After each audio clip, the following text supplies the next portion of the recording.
Hello, everybody. Welcome to Rewind to Raw. I'm John Pollock, along with Wai Ting. Hello, Wai. Hey, John, how you doing? I'm doing well. Good, good. All rested up from the trip. Yeah, pretty much. I was fine, to be quite honest. It was How about you? Oh, I'm not doing so hot. Oh no. I was tired all day. I just felt like I had to try to catch up all day. So, but I'm good now. Usually when the red light's on, I can perk back up. You're a pro. I try to. Yeah. Yeah. I woke up this morning. I had to take my son to the doctor's office, so that was right back into it. It's disease season, is what it appears to be.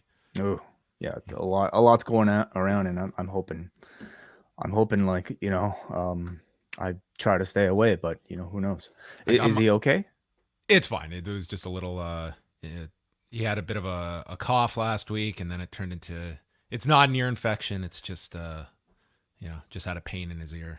So anyway, gotta take care of all these things. I also got my flu shot today. It was an exciting day back in Toronto, from the doctor's office to the flu shot.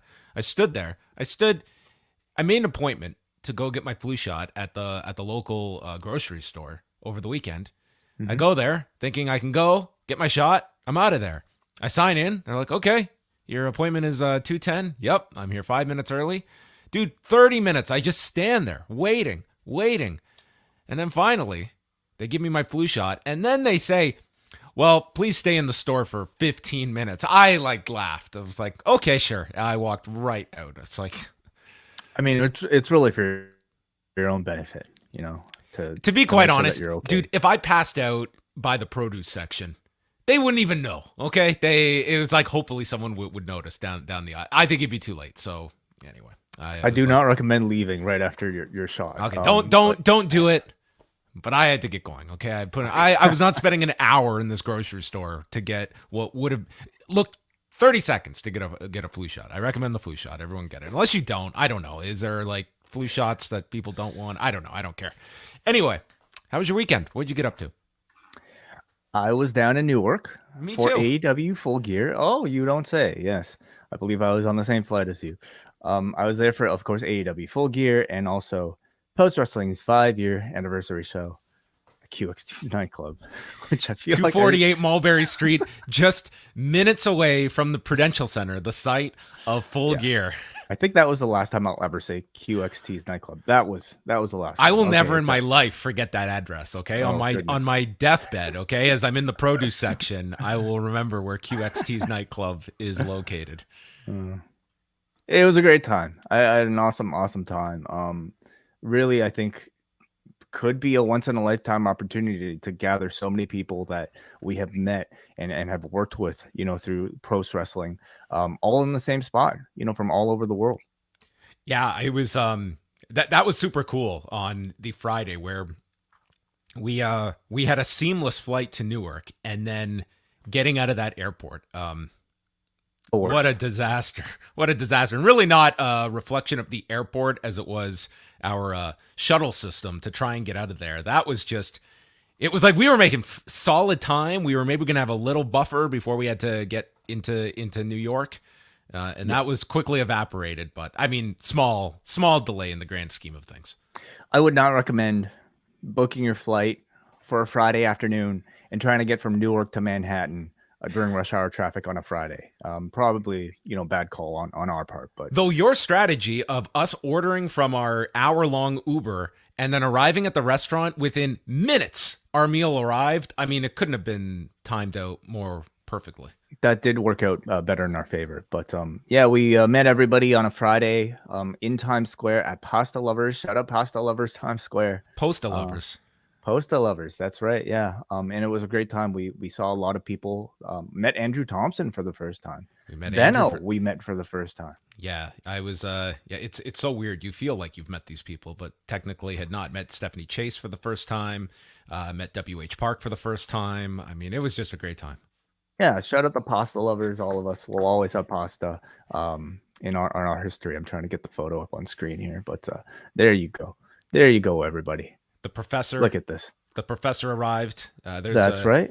Jordan Goodman, Davey Portman, who battling Earth that day, and was a true champion all weekend. Really, everybody was. Yeah, Scrump there. That's Braden, who it looks like his eyes are closed. Very apropos. Mike Murray in the back. John Cena, Stephanie Chase was there, of course. Queen Nora of and the C block. Vivian, the purveyors of the C block. I don't know if it's a shared queendom, but at least one of them lays claim permanently. Mike Murray. Yeah, so it was great. It was just such a fun weekend. Like I don't have too much more to describe beyond. I just had such a fantastic weekend, seeing so many people and being down there. Just getting back to covering an event in person was a lot of very enjoyable for me as well. And as much as I was looking at Saturday as being like I figured like this is going to be a really taxing day by the end of it. I really didn't feel it by the end. Like I was in pretty good shape by the time we finished that post show on Saturday night, and I thought that would be just I thought our show would be terrible Saturday night. I actually listened back. I was like I thought we had a lot of energy for starting at roughly 2 a.m. on Sunday morning, technically, as yeah. I guess you and I have been preparing for working on little sleep. I think we've prepared in different ways. Yeah, like even if given the opportunity to sleep in, I don't know if I'm able to anymore. I just kind of I couldn't. I woke up at 8 on my own the next morning. I got like 4 hours of sleep, and I was good. Yeah. I wandered around. It's fine. I mean, we're probably going to chip away a few years from the end of our lives, but for now, it's worth it. So thanks to everyone that showed up at the anniversary show on Saturday. We got to meet so many of you as well, and it was it was just a great turnout, fun vibe. We got some great questions, and of course the Real Digital team that spearheaded this whole idea and just presented it to us. And Wai and I was like, "All right, we're down. Sounds great." Yeah. Shout out to Real Digital and Robert Pearson, of course, for stellar, incredible production. And the recording we're going to release at some point on the Patreon. So just look out for that. Won't be this week. We're probably going to have to, get it back and do some, put some final touches on it at least. But yeah, you guys will know all about it. So that will be coming up for Cafe members. So you can look forward to that in the coming weeks or so as well. Also this week, we're going to have the return of Rewind Away on Tuesday night. We're going back to December 11th, 2002, NWA TNA at the Asylum. And that is what I watched today. Wai, what a show this is that we are going to be reviewing. Headlined by Jeff Jarrett and Kurt Hennig for the NWA World Heavyweight Championship. A very, very young AJ Styles against an even younger Amazing Red. We are also going to talk about the first, and to my knowledge only, chair and chain match between R-Truth, Ron Killings, and BG James. Probably you will find out why it was not a gimmick that was ever repeated. Sorry, what was that again? A chair and chain match, Wai, because somebody, chair and chain. When you have a chain match and you chain your opponent to each of their wrists, they're tied together with a chain. You've seen matches like that. That's amazing. What if you fed a chair onto the chain? So in the middle of the chain, there was a chair dangling in the middle. Wouldn't that be so much cooler than a chain match?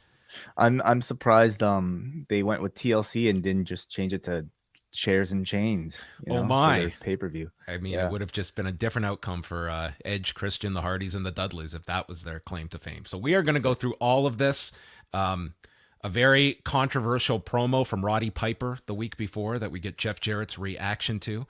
And this is, it's the Asylum days, okay? Wednesday night pay-per-views. There's a chance I might have bought this pay-per-view 20 years ago. I don't know.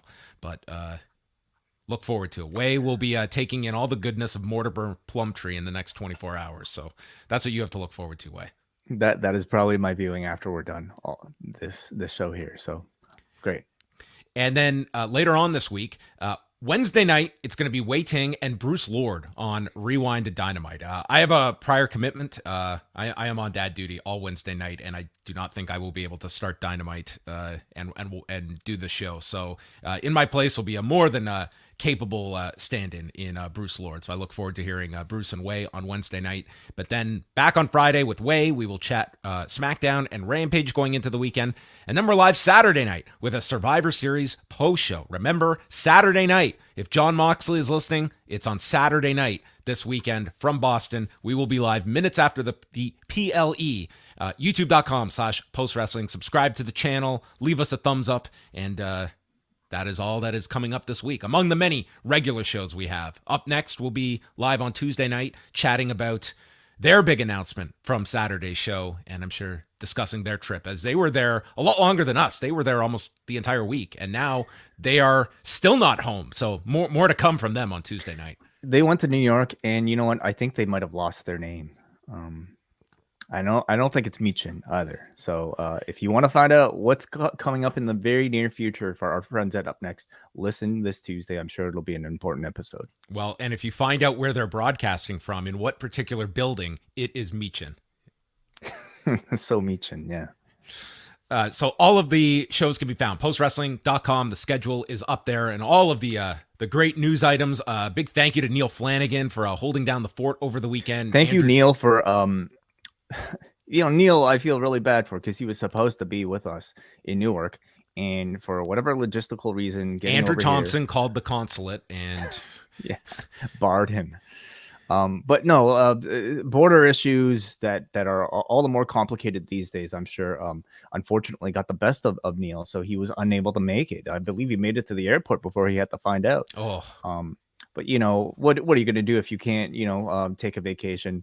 You decide you do some work at postwrestling.com, and he did a great job over the weekend. Yeah, a big thank you to Neil and Eric Marcotte, who covered the pay-per-view on the site on Saturday night, and Andrew Thompson, who has been busy all day long and was in New Jersey as well over the weekend. So a big thank you to all of the post team that made it out over the weekend, and we're holding things down on the site as well. The worldwide network of post wrestling at work. So let's get into a bunch of news items to go over from the last couple of days. Off the top, I just want to mention two passings. The first one, Bob Mulrenin, who was a very well-known photographer for just pretty much all of these promotions going back decades. There's a really nice story on him on the Slam Wrestling site if you'd like to read more. He was very tied in with many different groups, in particular Impact Wrestling, who had made a post about his passing over the weekend. Worked with Paul Heyman. I mean, lots of people. He had a lot of contacts in the industry. Very popular individual. Someone that I did not know, but a regular at so many different fan conventions. Just an unfortunate loss. He got sick earlier this year. Had kept it very quiet, and unfortunately passing away as a result of that. So lots of condolences that were made over the weekend. And the other one is one that got a lot of widespread attention, but certainly had his connections in MMA, and that was Jason David Frank, who people would know from Power Rangers. And here was a guy, sadly took his life over the weekend, was only 49 years old, but this was a guy that practiced martial arts throughout most of his life, and then got involved in MMA and launched what was like a fairly notable clothing line during like the height of, I would say, MMA fashion, with this clothing line called Jesus Doesn't Tap, which I always thought was like really clever. I'm sure it upset some people out there, but as someone that was raised Catholic, I thought it was like a great tagline to grab attention for oneself. Obviously, that is not what he is primarily known for. But other times, he did some film work with John Hennigan, I was reading about as well. But of course, many people remember him as Tommy Oliver, the Green Ranger, who later became the White Ranger, a very epic multi-episodic series that led to the creation of the White Ranger. And if there was a story arc that pulled me into Power Rangers, that was it through my cousins. Oh, it really was. They got a box set of the VHSs with all the episodes that led to the creation of the White Ranger. And I was just fascinated by this storyline on Power Rangers, because I wasn't really big into that series until I saw that particular storyline. I mean, I was all about it. I'm almost a little bit surprised at how much press his passing has received. And I think a lot of it is because so many people of our generation remember that series so fondly. The Dragon Zord flute tune, is we can all hum it if we were asked to. But has had a lot of connections to MMA, of course. I think one he time had several fights as well. Like I looked this up. He was 4-0 as an amateur, and then he won a pro fight in 2010. And it was like tongue in cheek, but like people were like throwing out his name when CM Punk was getting involved. It's like it was like he would have the credentials, like if you were going to go that route, but nonetheless, it was like this was a guy that like he was very involved in like martial arts and mixed martial arts for a very long time, and a lot of MMA personalities commenting on his passing and who he had been involved with. So anyway, rest in peace. He had 4 children. It's a really tragic story involving Jason David Frank. Over the weekend, in addition to Full Gear, there was also a New Japan and Stardom's historic crossover event that took place in Tokyo at the Araki Arena with an announced attendance of 7,102, which for either group is a very good number in 2022 post-pandemic pro wrestling in the country. Did you get to see any of the show, Wai? I did. I saw the Tom Lawler Shuri match, where they were teaming against Julia and Zack Sabre Jr. and also the main event.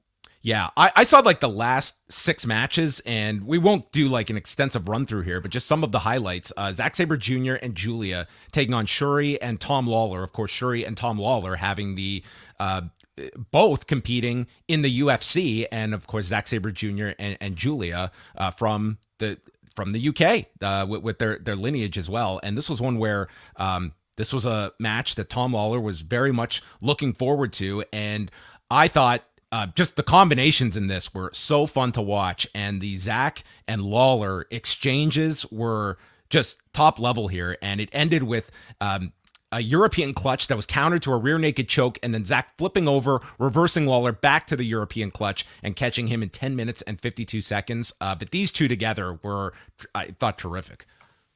I thought so too. Absolutely. I mean, it really became a great preview for Julia versus Shuri that's coming up at Dream Queendom, I believe. Yes. And then I thought like overall, the match itself and the show itself for me was a wonderful sort of like introduction to some of the bigger names in Stardom, and some of the current storylines in Stardom. But I was also incredibly impressed at how much Tom Lawler's charisma shone through in this sort of setting. His enthusiasm, I think, was completely infectious. You could tell that he had the God's Eye logo on his jean trunks. Yeah, I thought he did absolutely great, and clearly it was a real thrill for him. Even the post-match promos, especially like in some of these cases where I don't know how much not in this case, because I know Shuri probably speaks at least a little bit of English, but there are some of them where like I don't even know if like they really understand what the other person says, but everything sounds so natural, and I really like their post-match promo as well. Then you had Natsupoi, Tam Nakano, Taichi, and Yoshinobu Kanemaru defeating Doki, El Desperado, Momo Watanabe, and Starlight Kid. This got very heated. Desperado and Natsupoi, they had like this ongoing story in the mixed matches of that the rules had been set that it was only the males would take on the males, the females would take on the females. And in almost every match, it was almost like this statement that they would do like intergender spots and being like the women feel like they are being like protected here or something, and they went out of their way to have like spots between the men and the women in several of the matches. But Tam went for the Incredible Dream, couldn't hold on to it because she had been selling the arm, and then Momo Watanabe got the bat, but ends up taking the mist from Natsupoi. Taichi takes the pants off. There's super kicks by Taichi and Nakano, and then the Black Mephisto by Taichi pins Doki in 12 minutes. But this was a really fun match for the time that they had, and the crowd was into it quite a bit. Hiroshi Tanahashi and Utami Hayashita against Hiroki Goto and Maika. They went 9.5 minutes. Utami ended up pinning Maika after hitting the hijack bomb. I would say this one was a little bit below what I kind of anticipated when you looked at the people involved in this. Like, it was fine, but I wouldn't say it was one of the standout matches of the 6 that I saw. I mean, serviceable, but not in not at the end of the show that I think you were looking at this as one that over-delivered. Then we had Kazuchika Okada, Toru Yano, and Great Muta. In Muta, as they were promoting this, his last match in a New Japan ring, as this would be classified as, against Aaron Hanare, Jeff Cobb, and Great Okan. And we did get the Okan missing with the mist as he hit Cobb with the mist. So then Muta hit Great Okan, but not with the green mist, with the red mist. And they noted how bad this is, the red mist from Muta. So maybe Great Okan is going to have some kind of blindness coming out of this, or some kind of change to his character after hitting this. So that led to the closing sequence of Okada drop kicking Hanare, Muta with the Shining Wizard, and then Okada hits the Rainmaker to pin Hanare. So not giving Muta the pin. He got to do his mist and his Shining Wizard, and that's where New Japan put their foot down. That's what you get, Muta. So on his farewell tour, this is one of his... this is his countdown way. We have several more final farewell matches to go before February. Sure. Look at this 3-man unit. I mean, are these guys coming for the trios belts or what in AEW? You know, Death Triangle, watch out. Then we had Will Ospreay against Shota Umino for the IWGP United States Championship. And I actually saw this because you had retweeted it, Wade. Did you want to explain Ospreay's outfit for this match? Yeah, he came out dressed as Hayabusa and actually had I think everyone just thought it was just, he's just doing a tribute for Hayabusa, and there was like quite the story behind it. Yeah, he actually, mentioned that he asked Hayabusa's daughter for her blessing and took her out to lunch. And I believe they're helping auction the outfit for charity or for some sort of cause. So yeah, a wonderful story from a very influential wrestler for any sort of high flyer, and you can obviously see it, in so many people's wrestling style. Seth Rollins, of course, a guy who takes many of his moves, and Will Ospreay, you would assume. I guess you would assume that like every high flyer is influenced, but I guess like Ospreay in particular, I don't know if I've ever heard him speak about Hayabusa that much, but clearly a man who had huge impact on his style. And you would probably assume he voted for Hayabusa in the Hall of Fame this year. If he has a vote, do wrestlers get votes? Yeah, I guess every reader does. Active wrestler. No, not readers.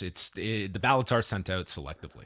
Oh, okay. But active wrestlers do. So if he does get a ballot, I would think he would be on Ospreay's. Well, it would depend on the numbers. I mean, it is a higher amount. You vote for yourself?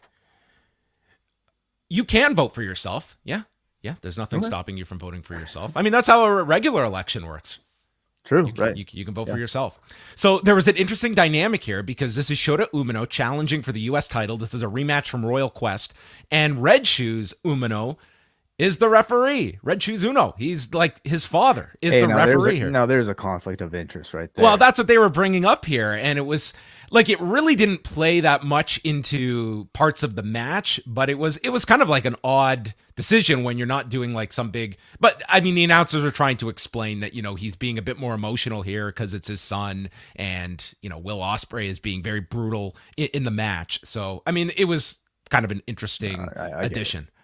But this would never fly in a real sport. I don't think like this couldn't happen in MMA, could it?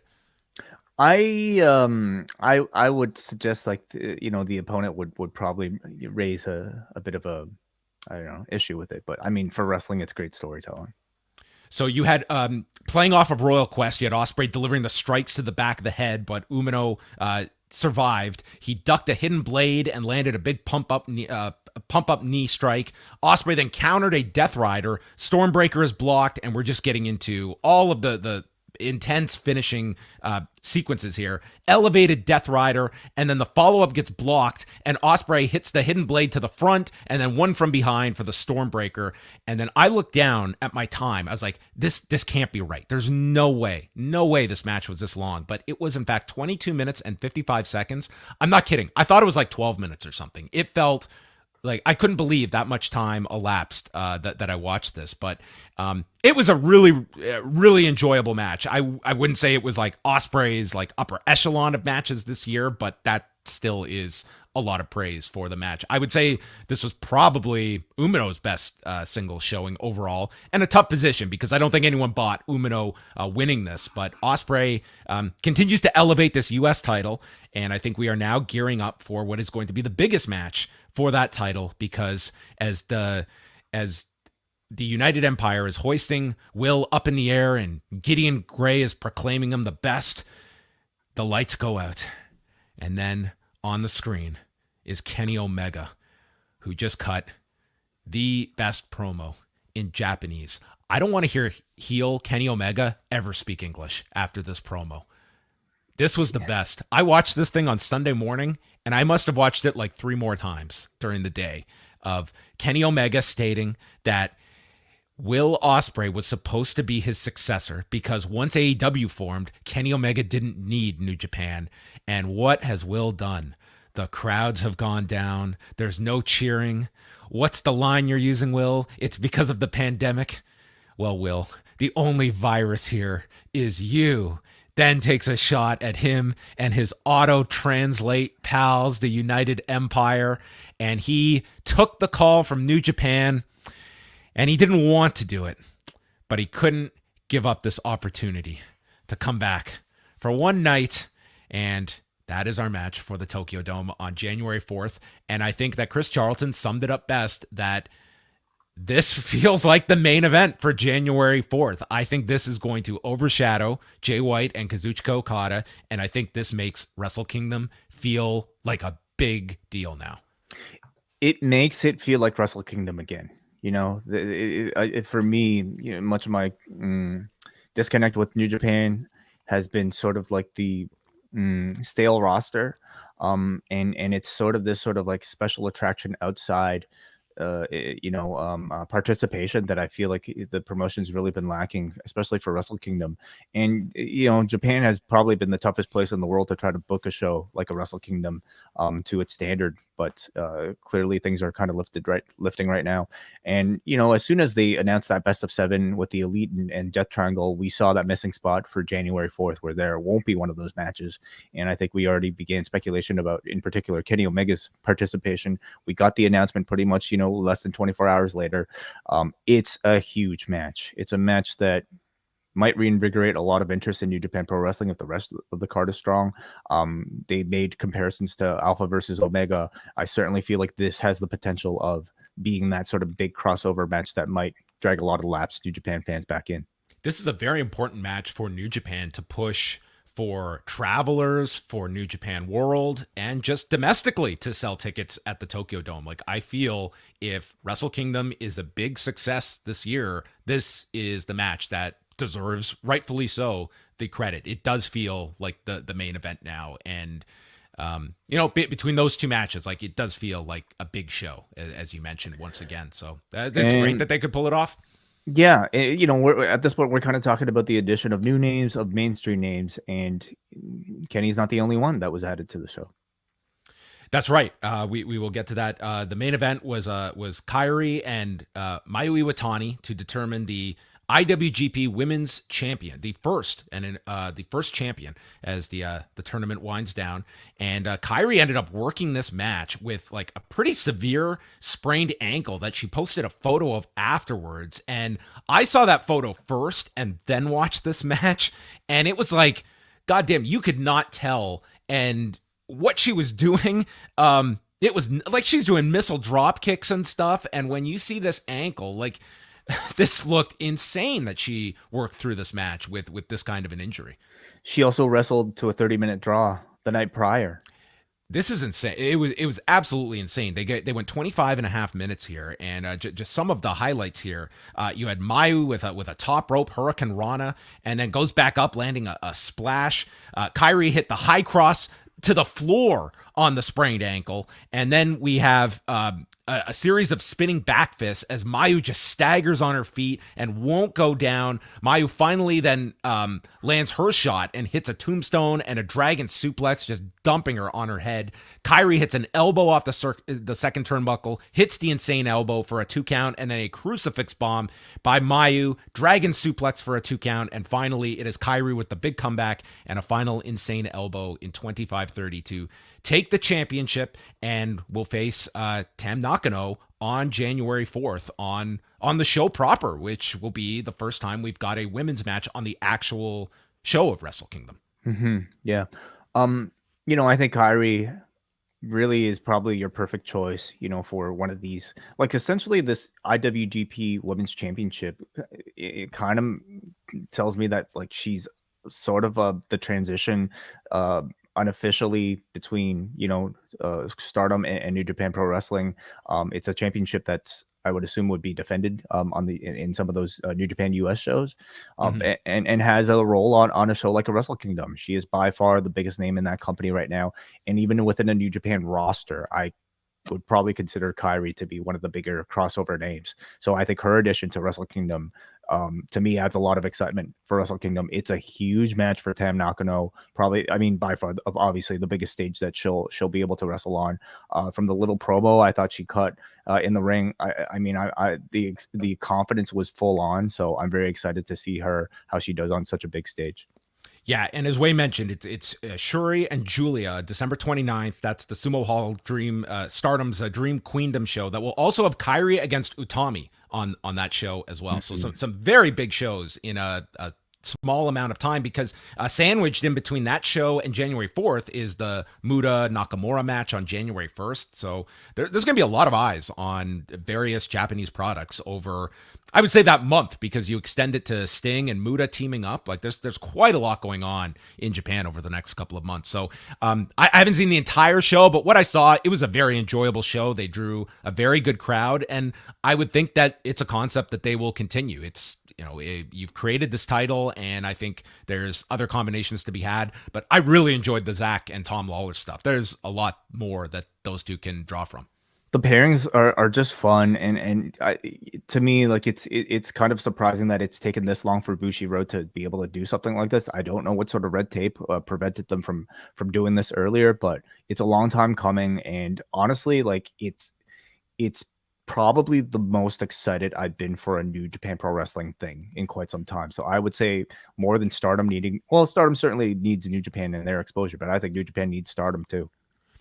Next story up is an interesting one, to say the least. This was first reported by Mark Ramundi, that Cain Velasquez, who we have been documenting throughout the year, he is out on bail, and he is making a request that while out on bail, he can wrestle for AAA on December 3rd on their show in Tempe, Arizona, which is where he wrestled at in university for Arizona State. This is the show that AAA is running, and at last check from WrestleTix, not a show that has been selling well. Like, under 500 tickets are out for this show, but Cain wants to wrestle, and a ruling is going to be made of whether he can do this or not on Tuesday. So we will know if AAA can use Cain Velasquez, which is an odd addition to this show. Yeah, potentially. Yeah, to have a special attraction be somebody who's currently out on bail for attempted murder is definitely a choice. It's going to raise sort of that issue of, like, where you stand on the on where Cain Velasquez's actions are. Of course, we all know the story by now. It's a very emotional one that a lot of people are going to. There's a lot of sympathy for Cain Velasquez in this situation. It's I would say overwhelming. I would say, like, the public support. At the same time, like, there is, this is a. It's one that is going to draw a lot of attention to this, and I don't think AAA is going to mind that. Yeah, just the idea of, like, somebody that's like just out of jail and possibly between jail stints, being able to entertain and perform and possibly be celebrated in the ring. I just I don't feel comfortable, with that. But I mean, shit, it's. I guess they're quite desperate for a big name act, and maybe, you know, from Kane's perspective, legally, if he's able to be granted this, then why wouldn't he ask? I guess.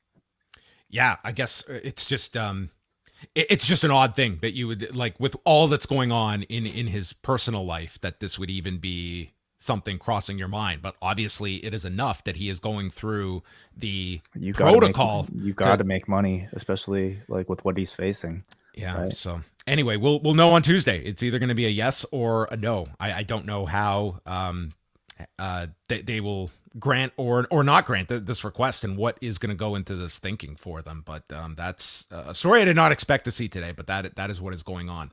A few other quick things here. So WWE has apparently made a verbal commitment to a group in Nashville that is leading the cause for a new enclosed stadium to be built. This is in Nashville, Tennessee, and it would be the home of the Tennessee Titans. And WWE has apparently given a verbal agreement that if this stadium gets built, they will bring WrestleMania to the stadium in 2027, which would be WrestleMania 43.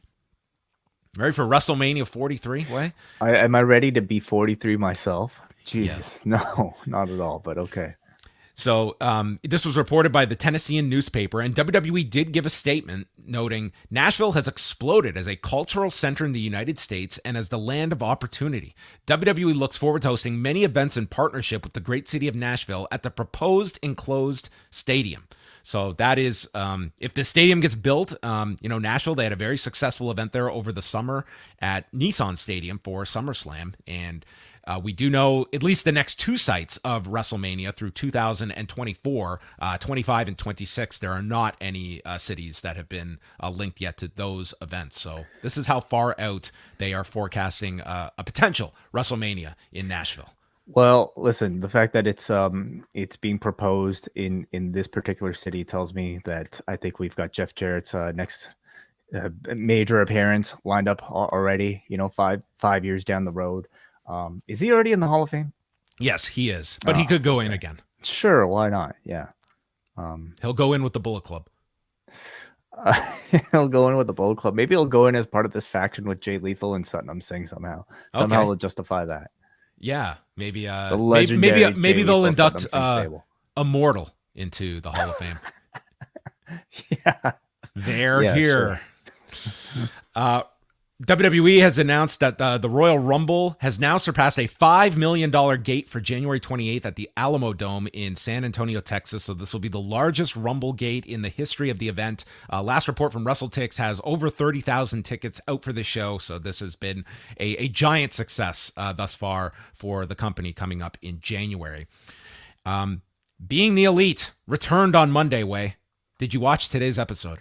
I did watch it, yes. Well, there was a lot to take from this episode. And in particular, Matt and Nick Jackson, they spoke to Brandon Cutler, who is shooting this, and Matt stating that this has been two of the hardest months of their lives. They weren't able to talk about what went down. Both had a lot of anxiety about performing in advance of Full Gear. Matt even saying he was waking up in like cold sweats, worried about, 2 months of not wrestling and just being nervous. But said the Full Gear felt great. This was done the day after. This was done, I guess, Sunday morning. And said that Full Gear felt great and gave some backstory on the Kansas song, that it's a song that they used to listen to with their dad and would come out in their backyard fed to, and only got clearance for it, they said, at the 11th hour. So it was obviously a late decision that they were going to get the clearance for it. But there is, I guess, some history.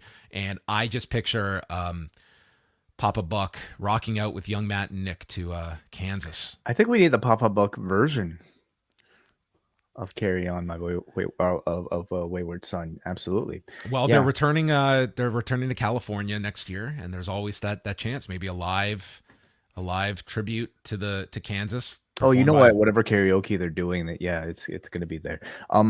So is it coming back for them? Is it staying with them? So Tony Khan had stated at the press conference that it was likely they would use it again, and I guess we'll find out that answer on Wednesday. I would imagine they're coming out to it again. I would think, given that if they weren't, I think Tony Khan would have just said no. So, But the most noteworthy portion was their recap of the match with Death Triangle. And as they're making their entrance, we do not hear Kansas on this YouTube version. Instead, a song is plastered over this called Statement by Nefex. Are you familiar with Nefex? I'm not, John. No. Well, I did get familiar with them this afternoon as I dug into this song, which was used over top the footage of the Trios Championship match. And first of all, they isolate the fuck CM Punk chants very clearly for everybody to hear that is watching Being the Elite. And then this song plays, which includes the lyrics, I don't ever slow up. No, I don't take shit. I got no love for the fakeness. If you want to play tough and want to hate this, I'll always show up and make a statement. And the pettiness, a reflection of the emptiness. Hilarious. You think you're worth my time. You're delirious. Mysterious because you hide behind a fake exterior. Inferior. You know I'll always be a bit superior. Get off of me. This ain't no humble brag. I want you to hear words. You can say them back. I want you to feel free from the chains at last and to believe in what you got. It was built to last. Yeah. Oh my. Okay. I don't think they would have looked that deep into the lyrics of this replacement song that they used on a YouTube video, right? Just to avoid a copyright. These guys not looking too deep into things. I mean, I don't know. I was very surprised that they isolated the fuck CM Punk chants. Well, it was a notable part of the entrance. But yeah, you mean from a legal perspective? Just being so blatant about it in this video. I mean, these are still 3 EVPs as well. Right. And you know, this was very much their statement on the matter. I think this spoke volumes about their feelings, which are probably not surprising to people. I was just this was their way of addressing the elephant in the room, and I think you got that out of their system in this video. Perhaps. So there you have it. That was Being the Elite. And then a final thing here, and then I promise we'll get to the Raw review. Quick notes from the ratings from Friday. SmackDown doing almost an identical number from last week. 2,232,000 viewers, a 0.56 in 18 to 49. Number 1 on television for the evening, and second among all network programs in 18 to 34, behind a program on Telemundo.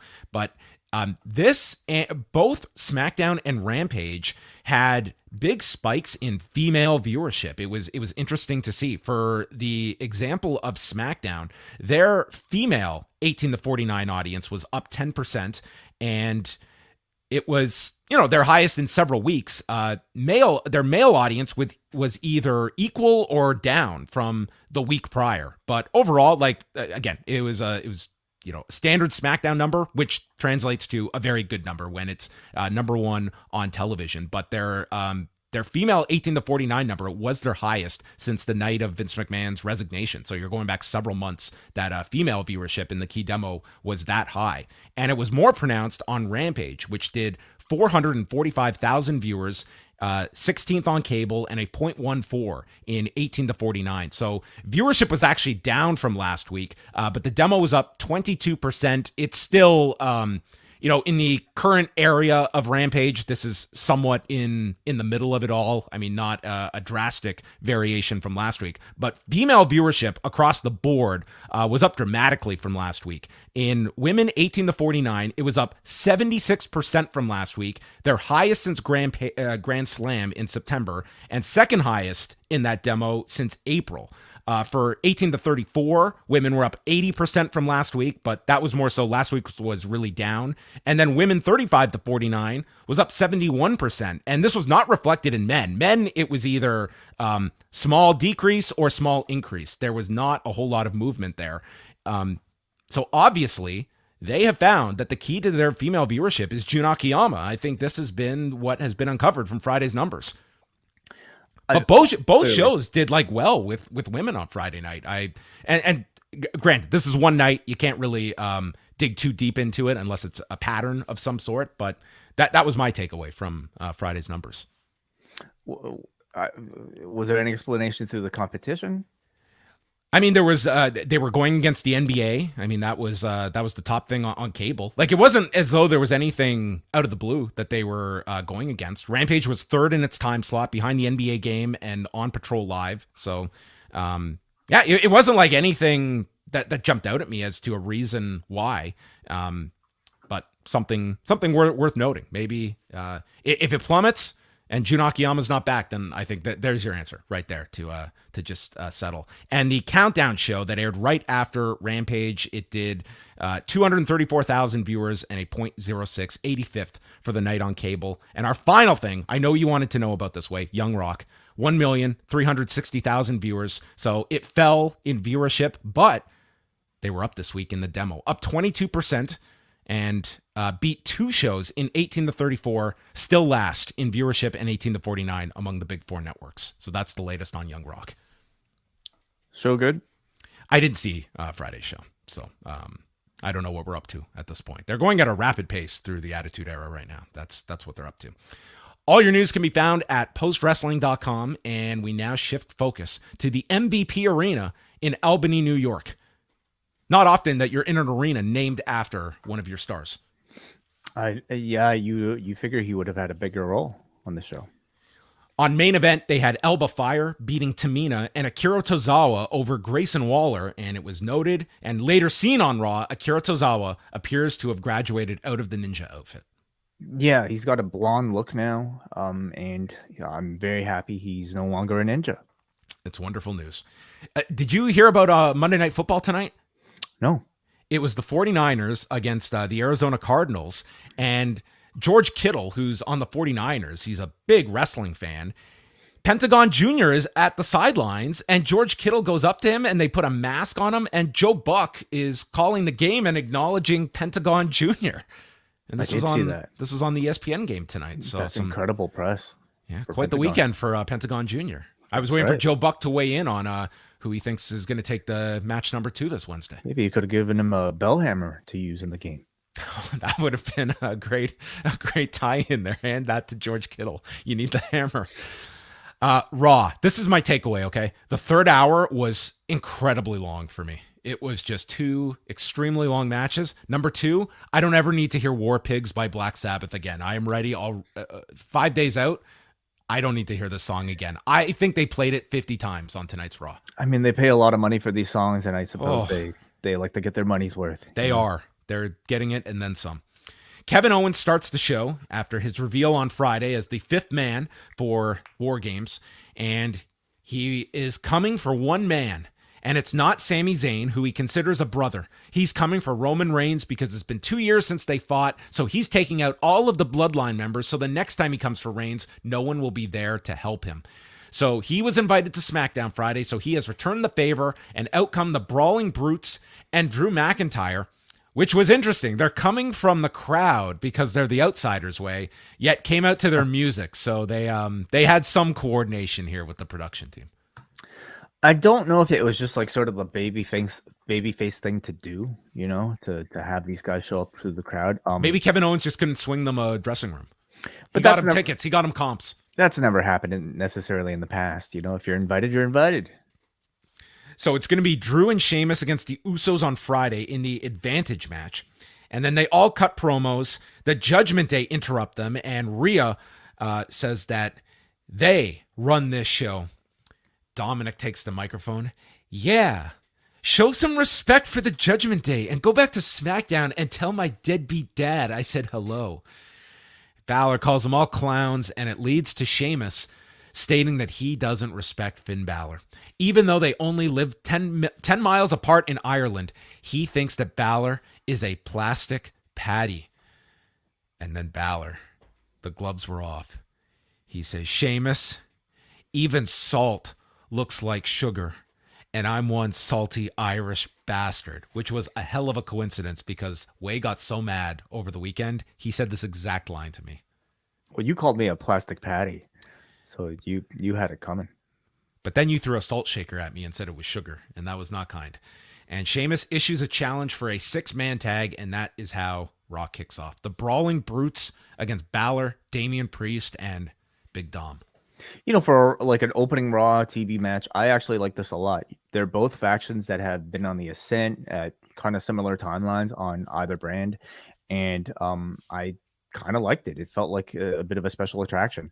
I also really enjoyed Owens's logic for being in the match here. He's drawing a direct line for a future match with Roman here, and I would say that he at this point feels like he's at a hot enough level as a babyface where I can entertain that conversation and, feel like he actually stands a chance at, well, not beating Roman, but at least like, creating a compelling program.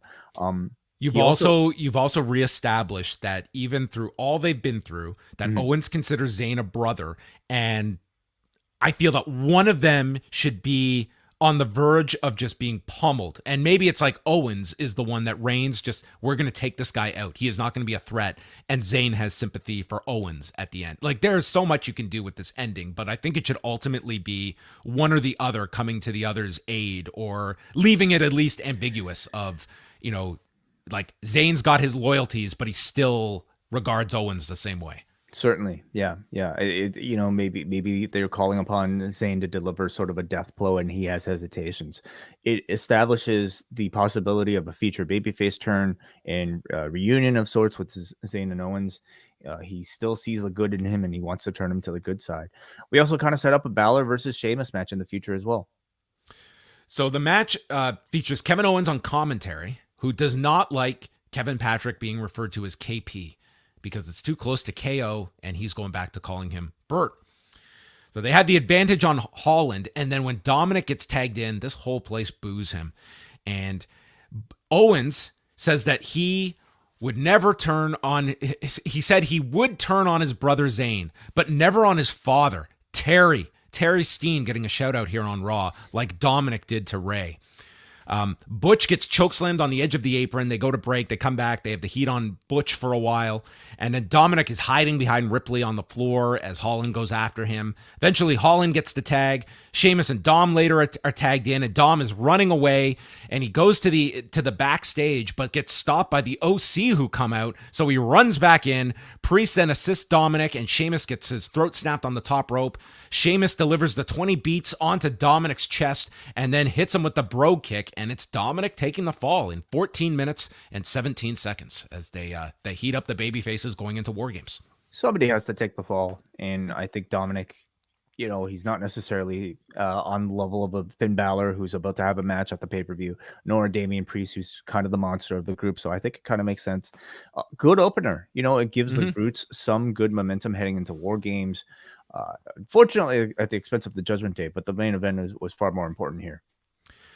Balor and Priest then attacked, and Luke Gallows got in a head kick on Priest, and then Owen shows up from the commentators area and hits a stunner onto Finn Balor. And I mean, just the fact that he's in the match, and certainly he can come in late, but it looks like his knee injury that he can work through it. And just the fact he did at least a little bit of physicality here. He wasn't in a match, but obviously he's I'm sure he's working hurt, but can make his way through it. And the fact he could do a stunner, like, it didn't look like he was having any issue with that in the limited physicality we saw. Yeah. Somebody like Owens, I imagine, it'll take a lot for him to not make a match like this. All of the members of the babyface team had singles matches and Owens did not, so you would assume they're just, being cautious and resting him. But in War Games itself, we'll see how much he's actually capable of. But I think for that's gonna be a long match. Like, even if he's in last, like, I'm expecting that match to be 45 minutes or so. Like, it's gonna be a lengthy one, I think. Yeah. Johnny Gargano is interviewed by Kathy Kelly. He's got a rematch with The Miz tonight, and he says that Dexter is not going to get involved tonight, and therefore Gargano won't get involved next week when Loomis faces The Miz. And there was no Dexter Loomis on the show. But what was on the show was Johnny Gargano's new theme, a remixed version of Rebel Heart. And Twitter didn't enjoy this change way. Yeah, it was like a male vocal version of the same song. And people loved the original. And anytime you make any sort of change, people are going to complain. I have a feeling this might have had something to do with CFOs. I don't exactly know what happened with that entire relationship, nor why he was able to use it, for the years. past. Yeah, and for the past, several months, like you figured the time to change it would have been for his first debut, but maybe it took that time to record something like this. But I can't imagine them changing it just because, I don't know, for shits and giggles. I have to imagine there is some reason.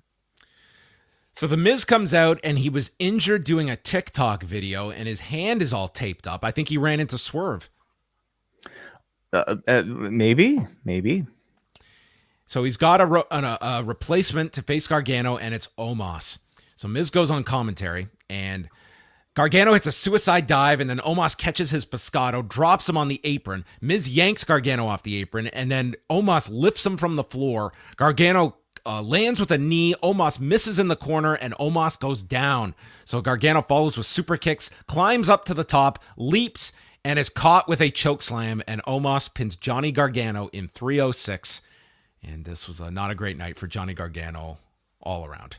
It was not. Yeah. I actually thought that there was a chance that they were going to feed Omos to Gargano as a way for Gargano to rehab after losing to the Miz, which I thought was already embarrassing enough for somebody of, Gargano's supposed stature. Oh, this was rehab for Omos losing to Strowman. It really was. This very much felt like the typical Vince style of booking where the giant can never ever beat the smaller man can never ever beat the giant, no matter how technically skilled he is.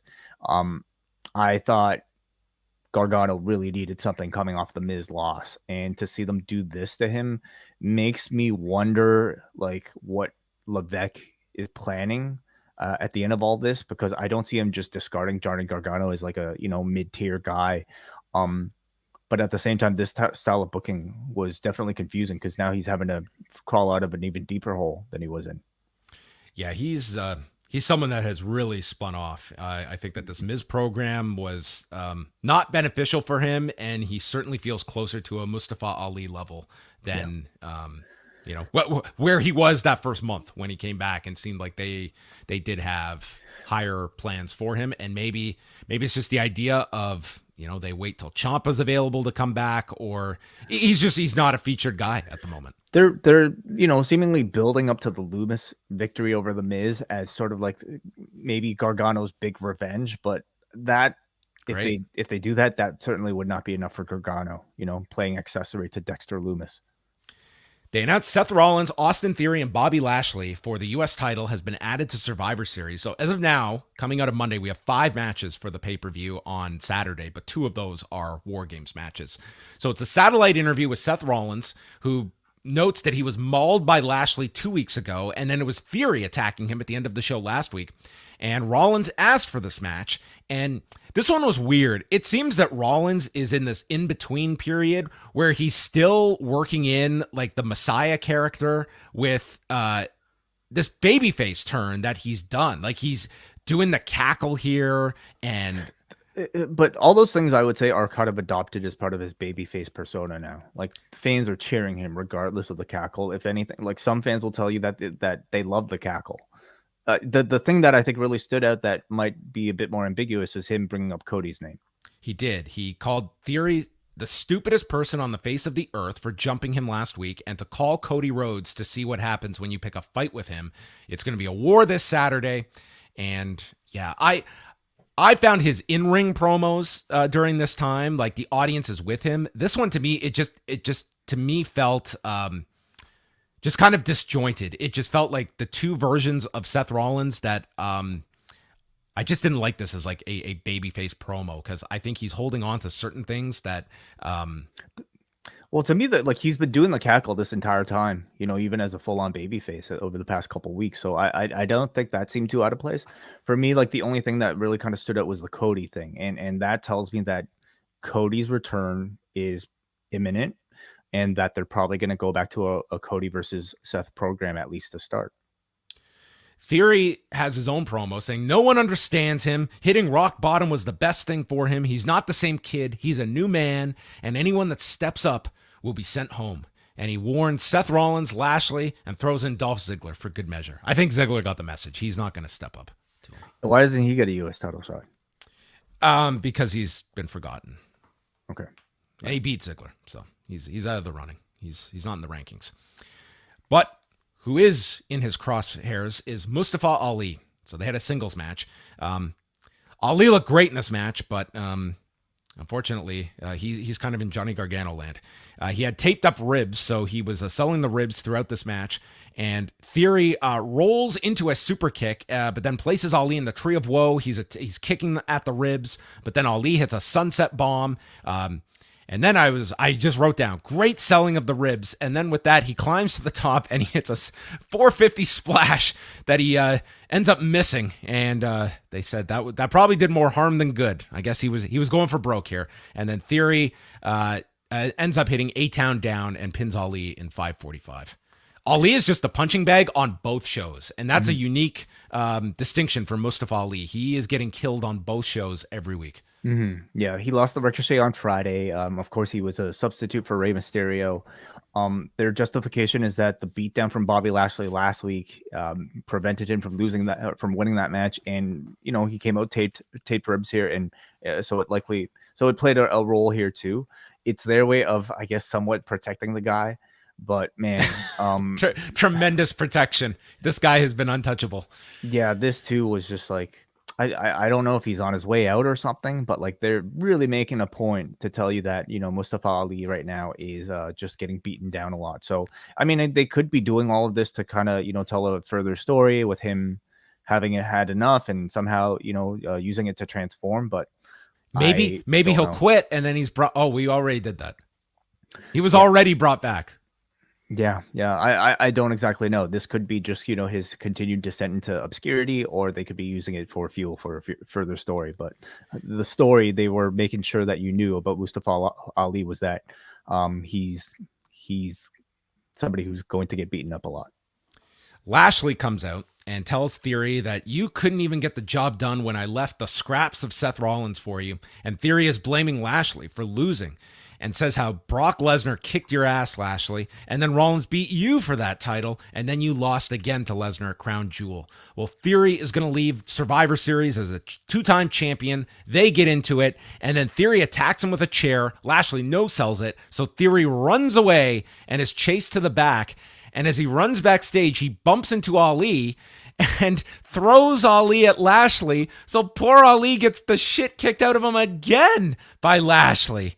This poor guy, and he ends up in the Hurt Lock. I mean, my God. I would have loved to have been the person who Ali shows up at the arena. It's like, what do you guys have planned for me tonight? All right, sit down, Mustafa. We're going to have you in this match where you're going to get beaten like a drum. But then you're going to go backstage, but don't go too far, because then we're going to have Bobby Lashley annihilate you further. So that there's nothing left of you by the end of this show. That's the plan. Yeah, like after seeing something like this, I mean, if there's any sort of like reason for him to get a push coming off of this, I don't know what they could possibly do, because you literally could have had a job guy in this role, like that's just hanging out backstage that they're saying is ready for the next match, and he gets thrown to the wolves. Like, I know they have the Lashley Ali. I'm sure they're going to do that match again, but goddamn, this did nothing. Ali just seemed like, man. I don't know. I guess that's kind of his role. That was the intended effect, he was almost just a punchline here. Isn't it funny? He's just like, there's Ali who just got beaten up 3 matches in a row, essentially over the past 2 weeks, and we're going to just toss it to Bobby Lashley to get beaten up again. Chad Gable and Otis against Elias and Matt Riddle, and they're really trying to push Elias and Matt Riddle as like, man, this thing is really taking off. I don't know if it is. Not to you and I, at the very least. Do you think it's getting popular, these two together?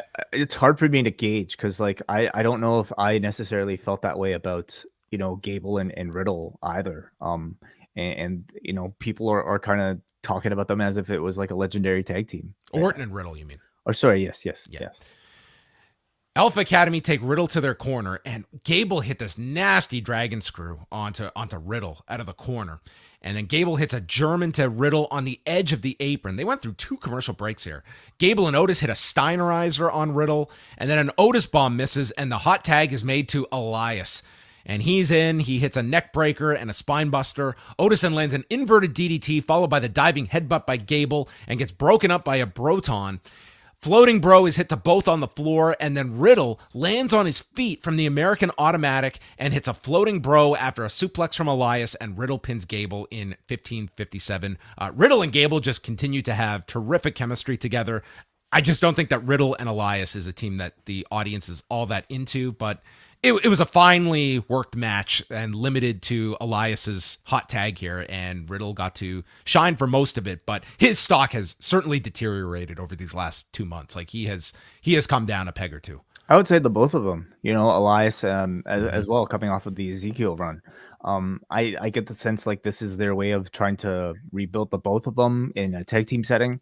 And this has not enhanced Elias, this rebranding. This has taken him back to what the whole problem was. Yeah. So I'm certainly not much of a fan of like what they've been trying to sell with the bongos and whatnot. But in ring, I was actually impressed here. The match was good. Yeah. They're trying to maybe get over just through in-ring ability. When you're talking about Elias, it's not necessarily something you would imagine, but Riddle is fantastic, Gable is fantastic, and Elias seems to be at least employing some of the faster paced babyface style that he was using as Ezekiel in this match. And I thought it was actually a very enjoyable match. JBL and Baron Corbin are at the poker table insulting Albany when Drew McIntyre walks in. So JBL makes a joke about Scotland not being in the World Cup. And a challenge is made to Corbin. And Drew says he respects his elders in reference to JBL, but not Baron. So he punches him in the face. Yeah. Surefire way to set up a match. A poker game tends to break into a fight occasionally. There was a feature on War Games with promos from the babyface side. And that took us to Baron Corbin against Drew McIntyre for 17 minutes and 48 seconds to kick off hour number 3. This was the 180 version of Will Ospreay and Shota Umino, where I looked down at my watch at the end of this and thought, the show's over. That was an hour. This was so long. A very and long time. Corbin was working this like, this is my classic match. And dude, this just never ended. Corbin runs Drew into the post and he takes over, and it is just on and on and on. He's hit with a Glasgow kiss, but then he takes him down with a lariat. Drew fights back, misses with the Claymore. Then Corbin lifts him up for a big Samoan drop, which elicits chants of "you can't wrestle" on the floor. Drew catches him with a belly to belly on the floor, and then JBL interrupts a Claymore attempt, so Drew is caught with the deep 6, and then Akira Tozawa appears on the desk, leaps into JBL's arms, and takes his cowboy hat and runs away. This is so distracting for Baron Corbin that he cannot turn to look at Drew. And when he finally does, he is hit with the Claymore. 17 minutes and 48 seconds. That is a number I should never say after Baron Corbin. This was so long. This totally sucked my energy out of this show in the third hour. And the rest of this show was a... let's just get to the finish. I was watching like on delay, so the commercials were kind of taken away from me. So thankfully, like I probably had a better experience than you did. But watching in real time, I can certainly understand your complaints. But I think in ring, actually, these two have like good chemistry. They delivered, I thought, a pretty like hard hitting WWE style match here. A lot of activity. I would also say that I think Baron Corbin has like demonstrated enough that I don't know if he's deserving of a "you can't wrestle" chant anymore. I'm not noticing as much of like, sort of like the chin lock WWE style in a lot of the matches that I think we used to see, especially with somebody like Corbin. Yeah, I to me, like maybe that's fair. I also don't think he is at a level either where I just don't see him in this upper mix, and certainly not deserving of like 18 minutes on television. To me, that's just way too long for him. I have always said I think this guy has a role on the show, but I think once you go too high with this guy, I think that's when the pushback occurs. And whatever improvements have been made, this audience didn't seem to detect it, and I just felt it was way too long of a match for me. So that was that. Kelly is with the OC, and Styles notes how close he was with Finn Balor, but this This is my family. These are my brothers, and this is my sister. His sister of 2 weeks, Wei. Michin. And Michin is just standing here at her brother's side, and Balor walks in and warns what happens when you dance with the devil.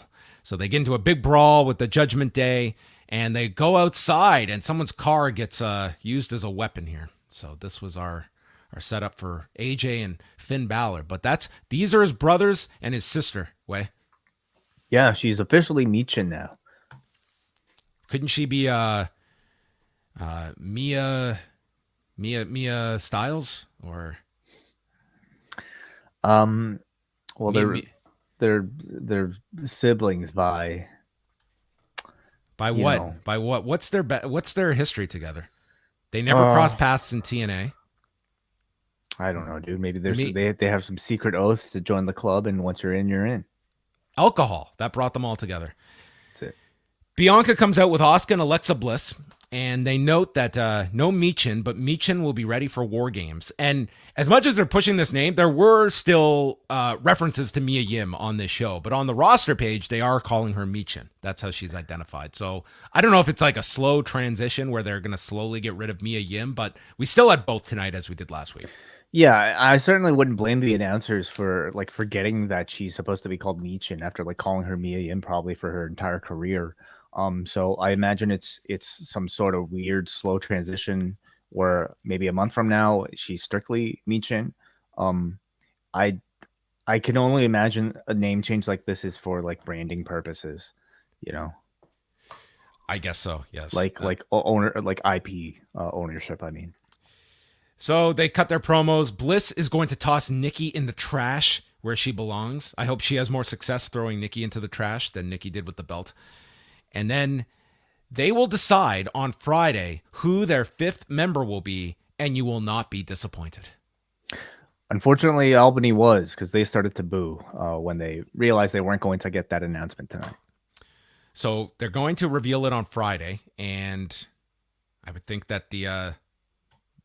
Well, what are you expecting, Wei? You know, there are actually quite a few candidates. Obviously, either a Naomi or a Sasha. It could also be Beth Phoenix with Rhea Ripley on the other side. Charlotte is a possibility. Becky is a possibility. Yeah, I would say like this probably shuts down I would say the Sasha Naomi expectation. I think if you're announcing it the night prior, I think it is you don't want that disappointment on Saturday night of revealing a mystery person. So that looks to be that. So you're saying if they don't announce it, I would think if you had Sasha coming, I think that's the surprise on Saturday night. And I think if you go into Saturday with a surprise, that's what the audience is expecting. And no matter who comes out, it's a disappointment because it's not Sasha. Possibly. Damage Control and Rhea Ripley come out, and this leads to the match between the two. They go back and forth here before the match begins, and this is for the advantage. So Ripley is on top with strikes, and she is yelling at the crowd, attacks the kidneys of Asuka, and then Asuka gets on the ankle lock, is going for the knee, but then gets lifted and slammed as Rhea breaks free. Asuka then pulls Ripley off the top. Sliding knee is delivered, and she misses the hip attack, eats a kick from Ripley, and then Damage Control appears just like out of nowhere. They're just all of a sudden ringside. We never see them come from the crowd or they're just there out of nowhere. So they can teleport. The Riptide gets countered. She goes for the Asuka lock, and then Belair and Bliss come down to counteract Damage Control, and Asuka misses with the kick and gets nailed with the Riptide as Ripley wins in 16 minutes and 21 seconds. This match was actually fine. It's just, to me, it was following that last match, I just found this to be a very long third hour overall, and I think the audience felt that. They felt fatigued, so I thought this brought this down. But there was some good stuff here in this match between the two. Yeah, I like these two a lot in ring together. I in particular like the transitions into their respective submissions. I was always really impressed by, but you could definitely tell the crowd was either a bit tired or they didn't care so much about this match nor the advantage stipulation here.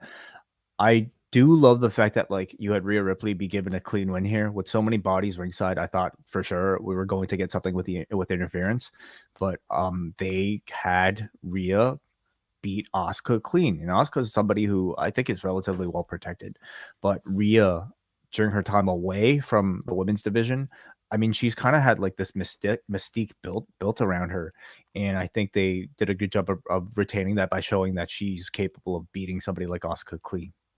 Is Asuka done now? What do you mean? I mean, she lost clean.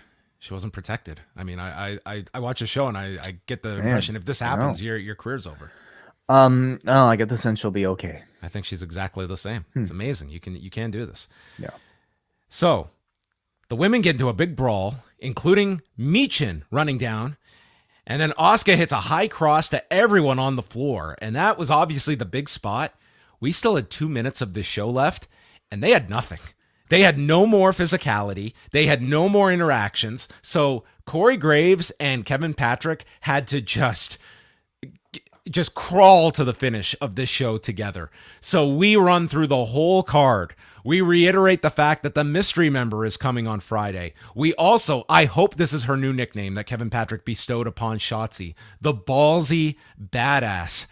And then they still have time left. So we replay the whole like ending of like the highlights of the match and then the post match. So for the first time I can ever remember, the closing image of Raw was on the replay. That's how the show ended. The replay screen was up, and that's how the show ended. So they just had to pad the shit out of these last 2 minutes. It was the longest 2 minutes if you go back and watch this, because they just had to. It's like we don't even have a long there's only 5 matches for us to plug on this pay-per-view. I mean, Excalibur would have been no problem. Just give me a week's worth of matches. I need more than 2 minutes. Yeah, I mean, did they miss something in the match? Was the match mistimed? It looked like they just ended early, and this never happens in WWE. I mean, the occasional time you've had some padding at the end, but I mean, not a huge thing, but it was notable if you were watching it live. There you have it. SmackDown is Friday with the Advantage match and the mystery partner revealed, and then Saturday is Survivor Series. So. Did this get you amped for Saturday, Way? It's the intended purpose of the show. Did it get me amped for it? I mean, I would say I was already pretty hyped up for it. Just because like it's War Games, and I love the match concept and the visual of it. So honestly, that alone had me amped enough. All they really needed to do, I think, was establish a bit of story with the babyface team, and I thought they did a good job of that here with Kevin Owens and the Brawling Brutes and Drew, kind of like getting good presence all over the show.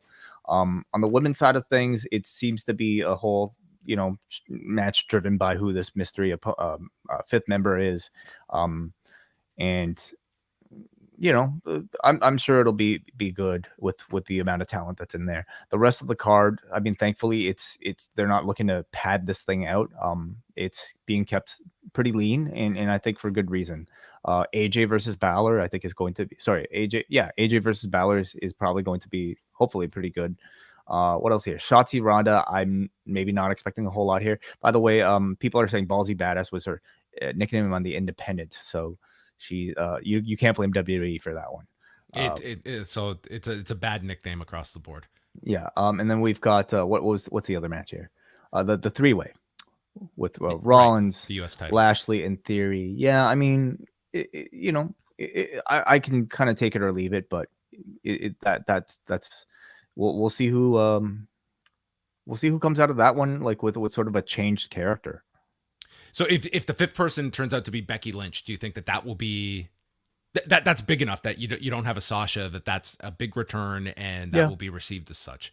I think if that's the reveal on Friday and you're doing it the night before, I would be a little nervous of doing that in Boston on the Saturday night if you did the mystery gimmick. Right. Becky maybe could overcome that anyway because it's a return, but I would say I would still not want to risk the "We Want Sasha" chance that a lot of that audience would be hoping for, even even if it's like you're dangling that by doing the mystery thing. So I think having the Friday reveal and it'll probably do a decent number teasing a surprise. Like those tend to, hook people. All right, that was that was Monday's edition of Raw. We will now go to Super Chats and some feedback before we call it a night.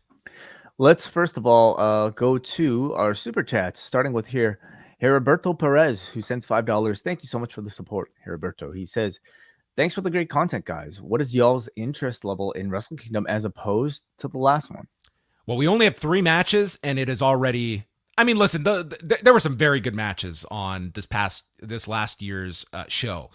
I really like the move back to one night this year. I think that is the unfortunate part is there is going to be a lot less time for some matches, and there are going to be like an Ishii is probably going to be buried in some match instead of getting a big prominent spot. There are compromises to having one night instead of 2, but I think on the whole, given where New Japan's business is, I think this is a positive move. And based on these 3 matches, pretty high at this point, 2 months out, or less than that now. Yeah, honestly, for me, it's more so just about the 2 matches that were announced over the past weekend. They both feel like, at least in terms of name value, special attraction additions to a Wrestle Kingdom that we're not used to seeing. You'll probably also have a lot of Inoki stuff on the show that they're dedicating the show to. Like I hope throughout the show there's classic clips between the matches. Like Inoki is going to be the theme of the entire event, so that could be very cool too. Also on the card is Zack Sabre Jr. versus Ren Narita for the that's right. We have the and the 4-way. Yeah, I was Zack Sabre Jr. and Ren Narita is going to be excellent. The 4-way is I can't see that disappointing. Like this is a really strong card already with just the 5 matches. Is it still a 15-minute time limit for the TV title? Yes. Okay, so I mean, unfortunately, that's a match where I feel like I would love it if it was a bit longer than that. But 15 minutes, they'll achieve plenty between those 2. So I'm looking forward to that as well. That feels fresh. We'll see what else they announce. Mm-hmm. You'll have the winners of the tag leagues that are just started today as well. Any other AEW contribution you feel? I think everyone expects FTR to defend the tag titles on that show. Right. Whether it's Aussie Open or I would say Aussie Open and Naito Sonata would be your favorites in the tag league, if that's your Naito position on the card. And what's the status of audience clapping for this show? I think you still have the restrictions. I think because it's still a 50% limit, right, for people for clap. Yeah, I don't know the specifics on the Tokyo Dome of what exactly the number is, but okay. Because that seemed to be the discussion of like a lot of people going to the Tokyo Dome is still having that limitation.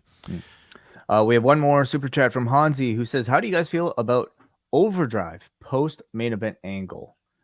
I haven't seen Overdrive yet. I did catch up on quite a lot on Sunday night, but I did not see that. But for those that missed it, Josh Alexander retained the Impact title against Frankie Kazarian. It sounded like it was a terrific match.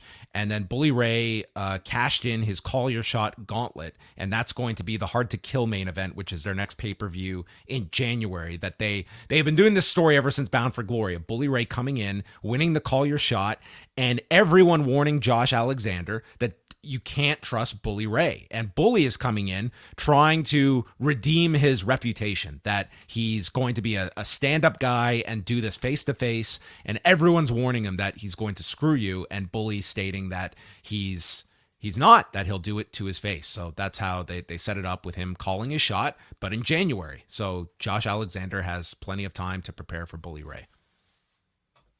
Cool. All right, let's go to forum.postwrestling.com for the rest of your feedback from our Post Wrestling Cafe patrons. John, would you like to start off?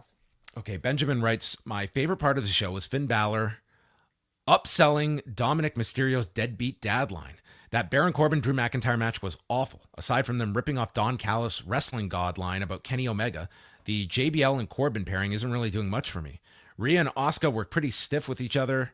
The promo before the match wasn't my favorite. Graves even called Bliss out for being disinterested, which after 3+ months of this, I can't blame her.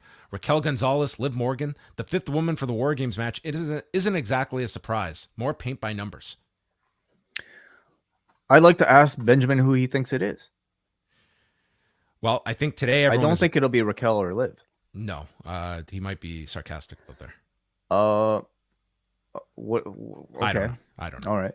I mean, also Wrestling God is a JBL thing. Yeah, and has been, since his title run. Okay. Well, Click actually was just about to say that. Okay. Okay. And this is just a conversation about JBL. So that was the only piece of feedback we had today. Thank you. Wonderful. Okay. Well, that concludes tonight's Rewind to Raw. Reminder, Tuesday, postwrestlingcafe.com, we will be dropping the new Rewind Away covering NWA TNA December 11th, 2002. You can leave feedback up on the forum. That will be dropping tomorrow night. Jeff Jarrett versus Kurt Hennig. BG James versus Ron Killings.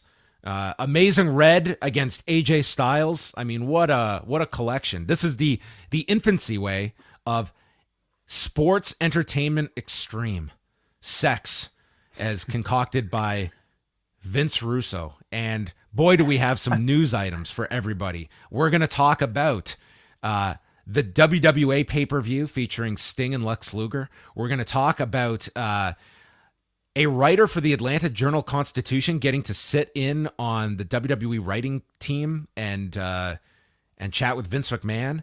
And we'll talk about Paul Heyman appearing on TSN's Off the Record. So that's all going to be on Rewind Away on Tuesday night. The event is available on Impact Plus. So I believe...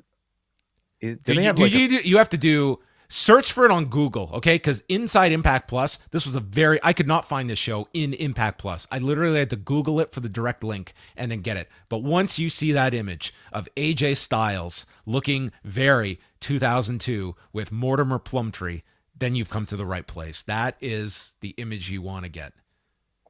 All right. Excellent. I wonder what his sister thought of this look in 2002. Michin, you mean? Michin. I don't know. I don't know. All right. That's it for us, everybody. Thank you for tuning in. Thanks to everyone that joined us over the weekend, and we will speak with you on Tuesday night.